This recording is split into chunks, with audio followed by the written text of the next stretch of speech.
तारखेला मुंबईला आंदोलन होणार आहे, मात्र त्यावेळी आता मुंबईतील आंदोलन घेऊ नका अशी मागणी हेमंत पाटलांनी केलेली आहे.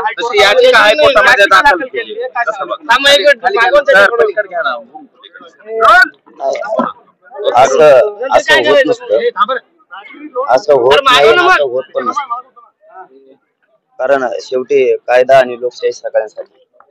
त्यामुळे असं कोणी काही उठवलं करत असं होणार नाही, कारण आम्हाला सुद्धा लोकशाहीत अधिकार आहे शांततेत आंदोलन करण्याचा. आम्ही तिथं आमरण उपोषण करतोय. कायदा सुव्यवस्था बिघडत नाही, कारण न्याय मंदिर तर योग्यच न्याय देणार आहे, परंतु ते म्हणतील तसं होणार नाही. त्यांचं स्वप्न आता पूर्ण नाही होणार, कारण मराठी शांततेत आंदोलन करायला झाले.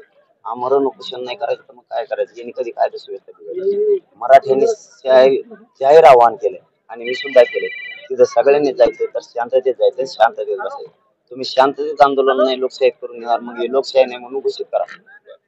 याचिका दाखल केली, कोण आहे त्यांच्या पाठीमागे असं वाटतंय का काही? नाही, कोण आहे हेच मला माहित नाही, त्यामुळे त्याच्याबद्दलची अधिकृत माहितीच माहित नाही, त्याबद्दल नाही सांगता येणार. परंतु एक जाहीरपणा सांगतो, मराठी मुंबईत जाणार आहे 100%. 20 जानेवारीला आंतरवाली सोडणार आहेत. मुंबईत मराठी जाणार, आरक्षण सुद्धा घेऊन येणार आणि आंदोलन सुद्धा करणार. आमरण उपोषण कोणीच रोखू शकत नाही, कारण लोकशाहीनं आम्हाला सुद्धा अधिकार दिलेला आहे, आम्हाला सुद्धा स्वातंत्र्य दिलेलं आहे. तुम्ही शांततेत आंदोलन करू शकता आणि कितीही संख्येनं आली तरी शांततेत तुम्ही संख्या दाखवून ती मागणी करू शकता. हे आम्हाला कायद्यानंच अधिकार दिलेले. त्यामुळे कुणी किती उड्या हाणल्या तरी त्याच्या उड्या चिखलातच जाणार. प्रकाश तायडे म्हटले की आम्ही डुकरं त्यानंतर गाढवं घेऊन आम्ही देखील मुंबईकडे 20 तारखेला जाणार आहोत, अशा पद्धतीने त्यांनी इशारा दिलेला आहे. कसं पाहता याकडे? आणि तेच मैदान मागितले ओबीसी मेळाव्यासाठी. त्यांना डुकरं बैल कोण नका घेऊन या म्हणलं, येऊन म्हणा. त्यांना कोण नको आणू म्हणलं, त्याला घेऊन या म्हणा. काही अडचण आम्हाला, काय अडचण आम्हाला, काय अडचण. आम्ही आमच्या लढ्यावर ठाम आहेत. ओबीसीतून आरक्षण आम्ही घेणार. मुंबईला आम्ही 20 तारखेला जाणार आणि मुंबईच्या 2 मैदानावर 5-10 मैदान तेवढे आम्हाला लागणार, त्याच्यावर आम्ही बसणार आणि शांततेत बसणार. आम्हाला कोणीच रोखू शकत नाही, कारण कायद्याचे चौकट मोडून आम्ही काम करत नाहीत. कायदासुद्धा आमच्या बाजूने आहे आणि आमच्या बाजूने शांततेत आंदोलन करणार नसेल तर मग ही लोकशाही नाही आहे. प्रकाश आंबेडकरांचं जे नेतृत्व आहे ते सर्वांनी मान्य करावं असं प्रकाश आंबेडकर म्हणाले. त्याचबरोबर जे आरक्षण आहे, आरक्षणासाठी जरांगे पाटलांनी वेगळं ताट करावं असं देखील ते म्हणाले. नाही, आंबेडकर साहेबांना माझीच अशी विनंती आहे की ज्या मराठा समाजाच्या नोंदी ओबीसी आरक्षणात सापडल्या ते वेगळं कसं घ्यायचं. जे ओबीसी आरक्षणाचंच नोंदी सापडल्या त्यांना तिथंच मिळणार ना, वेगळं का? हां, आमच्या काही नोंदी सापडल्या नाहीत, काही नाहीच आहे, मग म्हणलं तर ते जर म्हणले तर मग ठीक आहे की मराठ्यांची मागणीच खोटी आहे किंवा तुम्ही बळजबरीना म्हणताय द्या. तिथं आमच्या नोंदी सापडल्या 54 लाख, मग आम्हाला तिथंच मिळणार ना. काही केलं तरी तिथंच मिळणार आणि आम्ही तेच घेणार आहेत. तुम्ही काल असं जाहीर केलं की नोंद सापडली असली तरी मला ते घ्यायचं नाही. मग हा लढाईच त्याचा असला तर तुम्ही का नाकारलं ते? अहो, ते काय समाजापेक्षा मोठा विषय आहे का माझ्यासाठी? समाजापेक्षा मोठा विषय का? ती काय माझी निघाली म्हणजे मी काय का असं ही आहे का? सगळ्या गावकऱ्या गोरगरिबांचे निघाले तसे आमची गरिबाची निघाली. मला तर त्यात बदल आणखीन वेळही मिळाला नाही विचारायला, निघली का काढली का नेलंय का तेच गेलते याच्यात माहीत नाही. परंतु मी प्रामाणिकपणा सांगतो, माझ्या मराठा समाजाला महाराष्ट्रातल्या शेवटच्या माणसाला आरक्षण मिळत नाही तोपर्यंत मी त्याचा लाभ नाही घेणार. 123 गावच्या गावाभेटीचा दौरा जो आहे तो आजचा 5वा आणि शेवटचा दिवस आहे. कसा प्रतिसाद आहे आणि मुंबईच्या दिशेने अंदाजे किती लाख मराठे, किती कोटी मराठे जाऊ शकतात काय? 2.5-3 कोटी मराठे मुंबईकडे जाणार आहेत.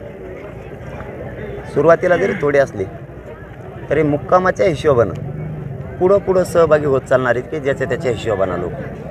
तुम्ही जसं जवळ येईल तुम्हाला 2.5 ते 3 कोटी आकडा क्रॉस केलेला दिसेल. हे शब्द आहे माझा तुम्हाला. कारण आणि गोदापट्ट्यातले जे दौरे सुरू आहेत माझं इकडे येणं झालं नव्हतं महाराष्ट्रात गेल्यामुळं. त्यामुळे इथल्या लोकांचे आशीर्वाद घेणं बी गरजेचं होतं. महाराष्ट्रातल्या सगळ्या मायबापाचा आशीर्वाद घेतला समाजाचा, म्हणून इकडं आलो.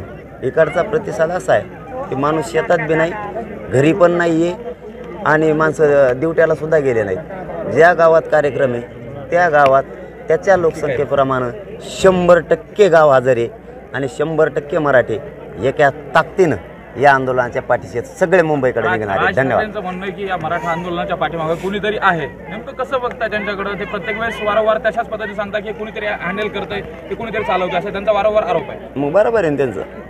या आंदोलनाचे माग आहेत ना गोरगरीब मराठा समाज. कारण इथं जर दुसरा कोणी असता ना मागच आंदोलन मोड असतं मागच. कारण ज्याचं घेतो ना त्याने कानाला धरलं की खाली बसावं लागतं आणि कानाला धरलं कुठं लागतं. इथं गोरगरिबांच्या मराठ्यांचा कार्यक्रम आहे त्याच्यामुळे इथं सुट्टी नाही. इथं गोरगरिबांनी आंदोलन चालवलं आणि त्यांची ताकद पाठीशी म्हणून हे आंदोलन मोडत नाही, मॅनेज होत नाही, की न्याय घेतल्याशिवाय हटत नाही. यांना आरक्षण सोडून दुसरं काहीच कळत नाही.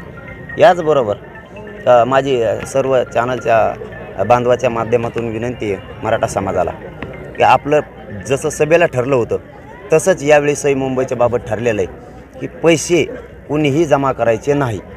आपण आपल्याच गावात पहिल्यांदा पैसे जमा केले होते गोरगरिबाकडून. आपल्याला जे मुंबईला लागते तेवढेच आपण आपलेच जमा करायचे, कोणाकडून घ्यायचे नाही. जर कोणी घेतले असले किंवा कोणी दिले असले तर त्या देणाऱ्या माणसाने त्याचे पैसे माघारी घ्यावेत. आमच्याकडून कोणालाही आव्हान करण्यात आलेलं नाही की पैसे द्या म्हणून. अजिबात पैसे कोणी जमा करायचे नाही.